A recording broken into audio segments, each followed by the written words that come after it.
এবার চায়নার স্বাধীনতার কৃতিত্ব দাবি করলেন আমেরিকার প্রেসিডেন্ট ডোনাল্ড ট্রাম্প। দেশটির বিজয় দিবস উপলক্ষে দেয়া বার্তায় আমেরিকার বিরুদ্ধে ষড়যন্ত্র করায় চায়না, রাশিয়া ও নর্থ কোরিয়ার নেতাদের শুভেচ্ছা জানান তিনি।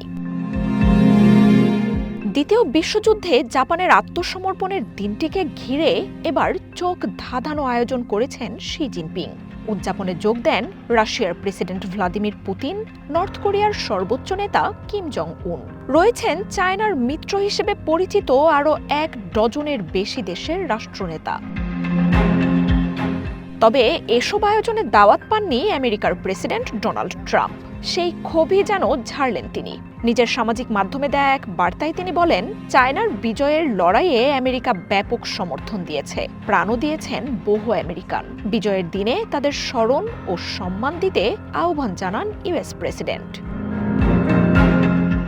আমেরিকার বিরুদ্ধে ষড়যন্ত্রে যোগ দেয়ায় পুতিন, জিনপিং ও কিমকে শুভেচ্ছা জানিয়ে ট্রাম্পের দেয়া বার্তায় আন্তর্জাতিক রাজনীতিতে নতুন করে হইচই শুরু হয়েছে। মার্জিয়া উপমা, ওয়ান ইন্টারন্যাশনাল ডেস্ক।